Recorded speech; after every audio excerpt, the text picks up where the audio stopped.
Well, welcome back. This is I don't know what part this is, part 4, 8, 10. um, Had to take the wheels off. The tie rod was too wide to go between the wide wheels. And once you got one side on, you couldn't get the other side on. Now, I guess I could have jacked it up and let the tires flop and done it that way. But I wanted to check wheel bearings and brakes and all that stuff over here. Find out where I'm at on it, because I figured if I'm down this far, then I was going to do wheel bearings and ball joints and etc. But ball joints are tight, wheel bearings are tight, so we got lucky there, and the brakes look good. The only thing I'm looking at is I'm probably going to do shocks just because I'm here. I think where we left off, I was going to put the track bar in. It was pretty straightforward. I put the track bar in, trying to get my light over here. I just put the track bar, slid the track bar in down there, right there, and then had to adjust it up here to get it to match to line the hole up. I did have to take a hammer and just tap it lightly to get that bolt to go through. I put a crow foot in there, a lady foot line up bar to try and get it lined up. It was just hanging up just a little bit, but I was able to tap it through. It didn't take much because it didn't damage the threads. That's kind of a sign. If you booger the threads up, then you really had to drive it through. Kind of wish the bolts had like, what was it? I think GM had them on like the Cadillacs. They had a nose on them that would kind of pre-guide the bolt through a hole and get it squared up a little bit before it hit the threads. Those are pretty good. But that was that. I didn't torque them down. I haven't done none of that yet. I got the pinch bolts in, and I got the bolts up there, and I got the ball joint and the pitman arm, and I got the tie rod on, the drag link, all that, and I got all the pinch bolts put in. I took everything off and put I didn't take nothing off of that side. I might have to do that. I was going to put anti-seize on them to keep them from seizing up, but we are down in the south, so we don't have to, like I said before, we don't have the whole snow thing. Well, actually we do sometimes, and they like to use salt. But so basically I just put tie rod on first. I left this off, and on a 2000 to 2002 they want you to have the Zerk center line 2 1/4 inches from the end of that for your passenger side. And then over here on the driver's side, I had to turn it out a little bit and tweak it to try and get it right. I think I got a little bit of toe out on this one, but I'm not too worried about it. It's going to go to the alignment shop, and if I don't feel right driving it, I'll just put it on a trailer and haul it there and let them take care of it. Could sit here and do the string and blub method, but I ain't gonna do that. I've done it, and I just might as well just pay somebody to do it, and they'll warranty it. But I put all that on first, the tie rod on first, and then came back and did the drag link, and just put that down in there. And I didn't see any kind of specific adjustments for that as far as stick out on that. And then up here, I just got it. Everything's just kind of put together loose. Wheels are off of it, so ain't nobody driving it. But I set that in there loose because I do have the steering gearbox reinforcement plate and support coming. Well, I'm checking on it. They sent me all this stuff. It was all in the same order. They sent me all this stuff, and that was part of the order, and I haven't received that yet. So I've emailed them to find out where's my junk at, because I paid for it. So, and while I'm here with the front end off the ground, I'd much rather do it now. So everything's just kind of loose in there. I haven't moved this. I don't think I moved this. I might have moved that. It's probably going to have to be adjusted. It's kind of a mess, and that's why I'll just take it to an alignment shop, and I'll pay for it, because it's all screwed up. But so that's what I've done there. And then the last thing I did, I think I tightened the pinch bolts down on this because it was sagging. So I tightened these ones down on the tie rod on both sides, and because it was sagging down. So I kind of picked it up and held it up with jack number 3. And my darn finger keeps getting in the view of the camera.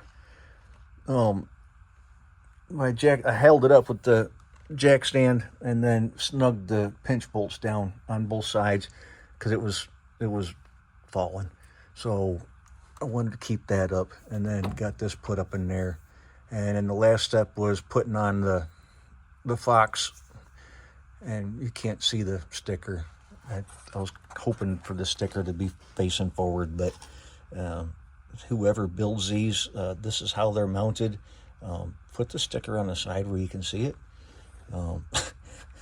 It'd be nice. Or let us put the stickers on. That's even better. Send us the stickers and put you a little Fox logo over here, and then we could put the Fox logo on that way. It'll probably fall up anyhow. I'm being anal or stupid or whatever. But since it was a 2002, this already has the bracket there. If you have like a 94 to 1999, I believe, you had to bolt the bracket on here somewhere. You had to take out the track bar and then bolt the bracket on or weld it on. I can't remember where it was. It was up here. It's in the directions. It'll tell you what to do. You can bolt it on or weld it on. And then that gives you a mount here. But since it's a 2000 2002, you already have the mount for it. So I was just able to put that in there. And with the wheels straight, I put this on. It stuck way out here someplace, and I left this bracket loose. And then I turned it to the driver's side, full stop. And then the shock was fully extended. And then I put all the bolts in and then pulled it back about an 1/8 inch. It says about an 1/8 inch from the end of the travel on the shock. Pull it back when it's full turn to the left driver's side. So I pulled it back about an 1/8 inch, roughly, close. What's that? Horseshoes, hand grenades, and poop fights. So it was close, and then slowly started to snug down the bolts. So you got 6 bolts there. I put Loctite on them. I think they torqued to 15 inch-pounds. Check your book. I believe that's what it was. I closed my book, so I can't tell you. I don't think it might have been 15 foot-pounds. But that's been a minute ago, so I've purged that from my brain. But torque them to the spec and torque them evenly. I got the gap here on both sides. They're even. Don't torque it one way to where one gap's closed up and the other one's not. You'll put force on it or strain it or something like that. It's better to have it gapped out evenly on both sides. And like I said, I put red Loctite on there. I'll probably yell at myself in the future for that, but this is aluminum, so a little torch and you can heat it up and break it free. So this is hadn't been a bad undertaking. How long it's taken me, I don't know. I haven't kept track. I think I worked on this yesterday, maybe 6 hours, and then today is 11 o'clock. I got here at like 9-ish, so I've been on it for 8:39. So I've been on it 2.5 hours. Got everything, and that's where I had the track bar up. I put this on, this on, yeah, this on, and this on, and that, and then got the wheels off. I'm off this week, so it's like I'm in no hurry, and I'm not trying to get the world built today, and I don't care. It's one of them. If I want to go home, I'll go home. But I got all that put together, so it wasn't too bad. Scale of mechanic wise, I mean, I don't. If you're going to have somebody do the alignment, it's mostly a matter of getting your tie rod end. I guess I could have measured the old one, but I didn't. Getting it put up there, it is kind of hard to say. 4 or 5 on the mechanic scale of difficulty, maybe, just because you got to get the ball joints out and have the tools to do that, like a pickle fork. But like I said, I just used a sledgehammer, a 2-pound sledge, and that worked. And the old stuff was junk, so you could just beat the crap out of it, just as long as you don't beat the crap out of your spindle. And the difficulty on that, as far as putting the adapter on there, it's just knowing what to cut out and where to grind and things like that. The pictures are fairly good, but the one from this side where they were telling you to grind off that plate that I ended up cutting out anyhow, that grind there was just kind of confusing, because I was grinding so much off of it. It was, like I showed you in the picture, the previous video, if I can find that piece of scrap metal.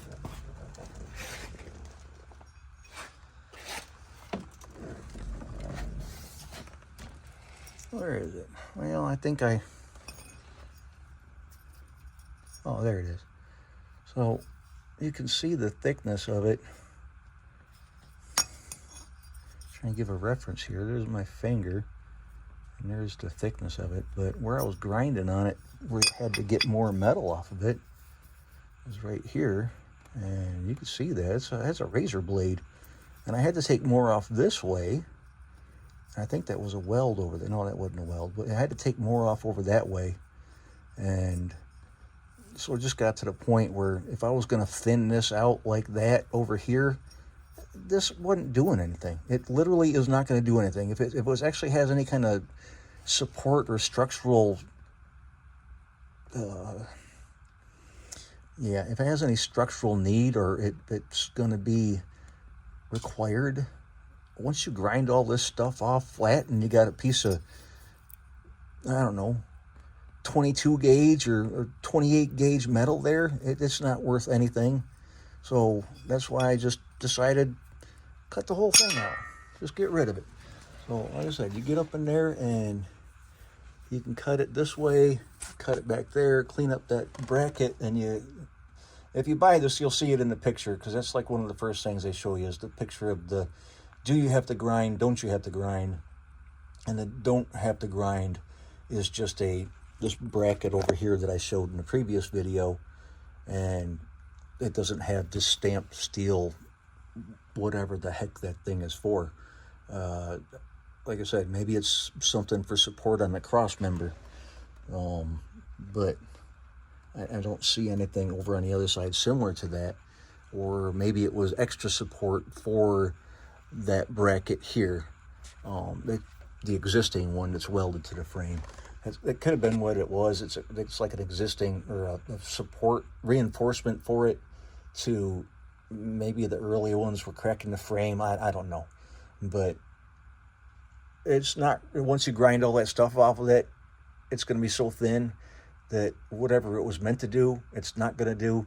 But once you bolt this new bracket on from Synergy, or whoever you get it from, this is Synergy, this is going to support that bracket, because it's bolted through that existing mount, and then it's bolted up here, and it's bolted back here to your cross member. And this is pretty good steel. It's 1/4 inch steel, and welds look good, but looks ain't everything, but they do look good. So it's got lots of support on it. So if there was any structural support there that was kind of required when I cut it out, it's got it back and then some with that, because whatever was on there was ground so thin that it really wouldn't matter anyhow.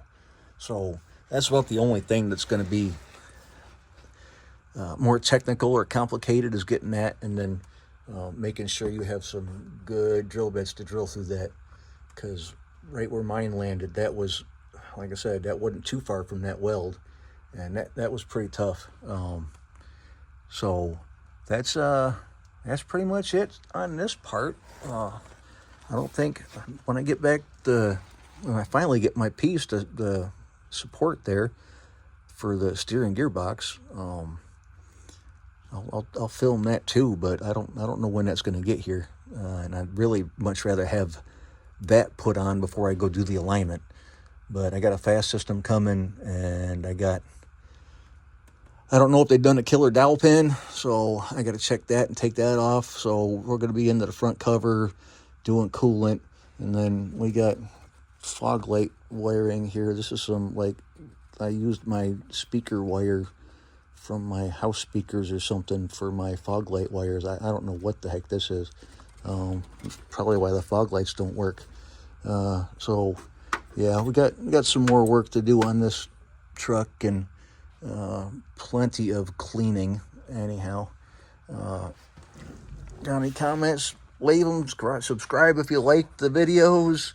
Don't know if I've given anything pertinent as far as information or new. I am the only one that I've seen cut that piece out though on that new part there. But anyhow, y'all be safe out there. Have fun, and we'll see you.